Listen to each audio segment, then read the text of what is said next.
Good afternoon, Chairman and members of the Assembly. Thank you for having me. My name is Kurunthachalam Kanna. I work for the New York State Department of Health at Wadsworth Center. I am a research scientist, and I have been working on chemicals in the environment and also biomonitoring of chemicals in human beings for over 20 years.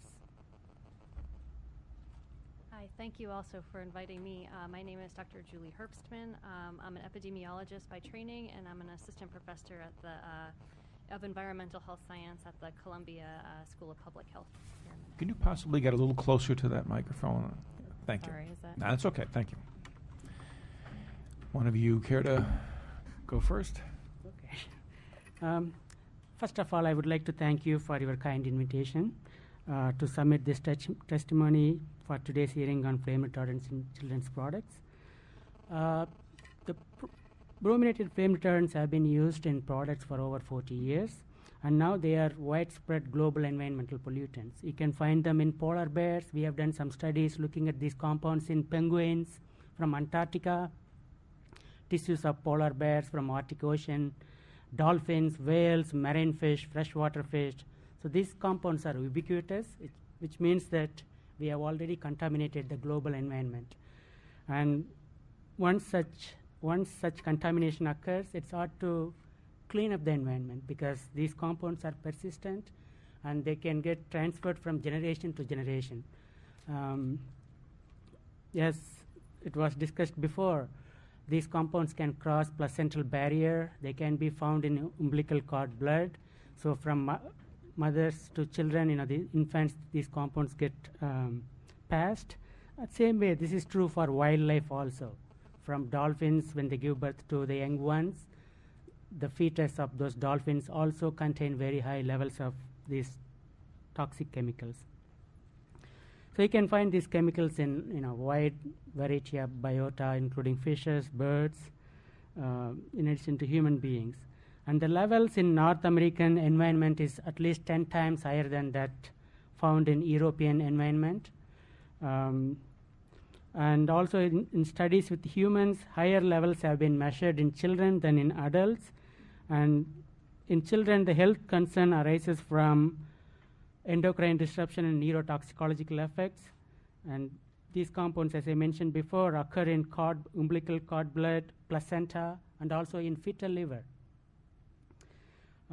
Recent evidences also suggest an inverse relationship between the levels in cord blood and also neurodevelopmental outcome in children. So if we have high levels of PBDEs in cord blood, you can expect that the children with high levels have lower neuro health or higher neurodevelopmental problems. We have also calculated exposure doses of PBDEs by American infants and toddlers through breastfeeding, dust ingestion, and inhalation of indoor air. We have also measured these compounds in foodstuffs from North America, and you can find these compounds in all these matrices of human exposure. And the American infants ingest at least 10 to 100 times higher doses of PBDEs than adults do. And the levels of PBDEs in human milk from the United States are typically 10 to 100 times higher than the levels found in Europe as well as in Asian countries. And American infants are exposed 10 to 100 times higher doses of PBDEs than European infants. Indoor dust from American homes and offices contain PBDE levels 5 to 10 times higher than those found in European offices and homes. Ingestion of indoor dust is a major source of exposure to PBDEs in toddlers and adults. Now, PBDEs are persistent and bioaccumulative contaminants in the environment. The levels have been increasing in the environment at least until 2005, both in humans and also in wildlife tissues all over the world, with a doubling time of 2 to 5 years in North America. So every 2 to 5 years, the levels have been doubling. The voluntary efforts of US industries phase out of penta-BDE and octa-BDE in 2004 appear to be effective in reducing environmental levels, as the levels of penta-BDE congeners in fish and biota in North America seem to be declining after 2006 for those particular types of congeners. However, if you take samples from recent years, you will see that the proportion of highly brominated congeners like PBDE congener 153 or 183 are increasing in comparison with in relation to total PBDE concentrations. This suggests the continuing usage of highly brominated PBDE congener, namely the deca-BDE.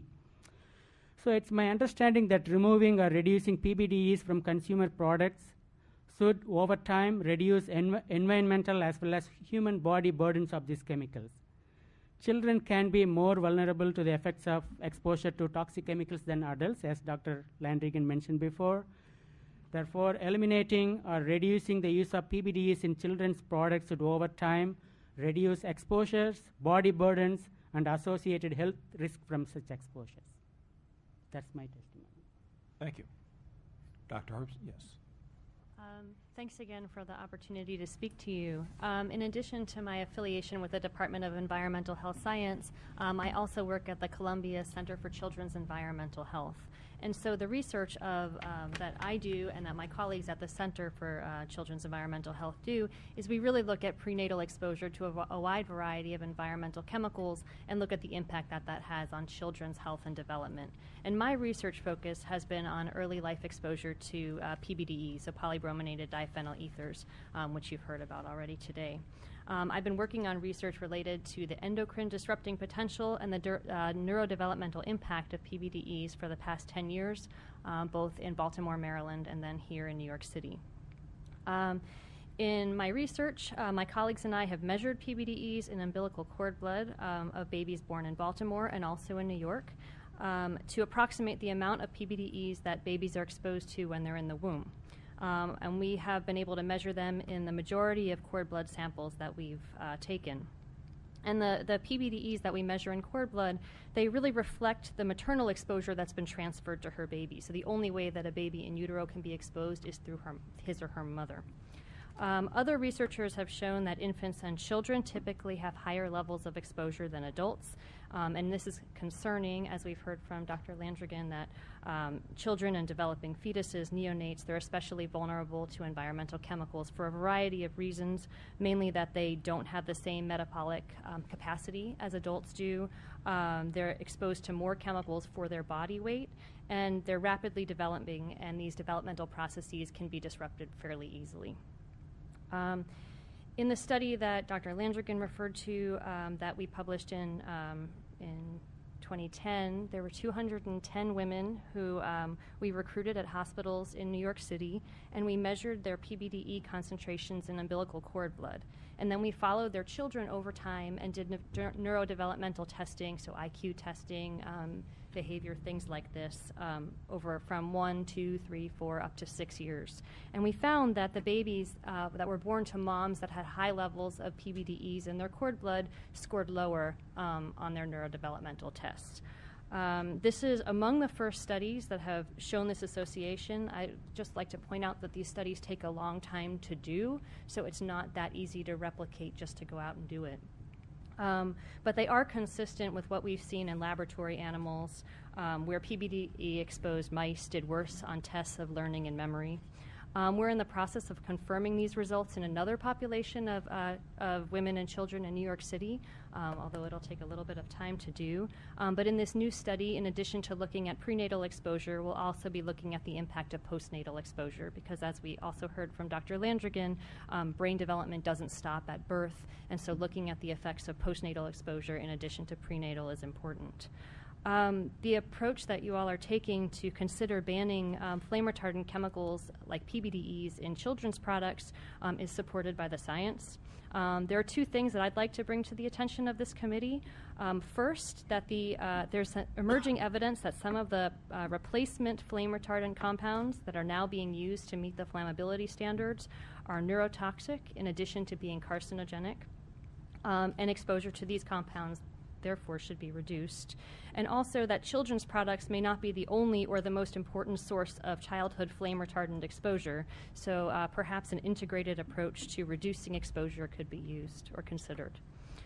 Penta PBDE, so the Penta product, was one of the most commonly used flame retardants added to polyurethane foam. It was phased out in 2004, as we've heard. But in order to continue to meet flammability standards, other flame retardants, including TDCPP, which is a chlorinated flame retardant, has been used. And in laboratory studies, there's been indication that cells that are exposed to TDCPP exhibit similar adverse effects as known neurotoxicants like chlorpyrifos, which is a pesticide that's since been banned. However, in humans, studies examining the neurodevelopmental effects of these replacement compounds have not yet been conducted, and I'd like to take a second to tell you why. As we heard from the folks from the American Chemistry Council, they were saying how they were trying to keep up with the science. And I would like to put forth that we're actually trying to keep up with the industry.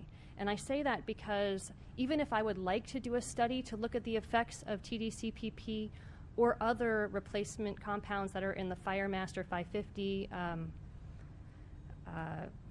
class, I don't know what they are, and I don't have tests that I can readily use in a scientific study. So that puts me at a disadvantage to try to give you the evidence to show that they're safe or they're not safe. I just can't do it. In addition, without this evidence, I would say that preventing exposure, given the laboratory studies that have been done, is really warranted and prudent. In addition, even as PBDE's production has been phased out, exposure continues through indirect contact from PBDE-containing products that are still in use, as you all have mentioned, and possibly through indirect dietary exposure once PBDE emissions end up in the food chain. So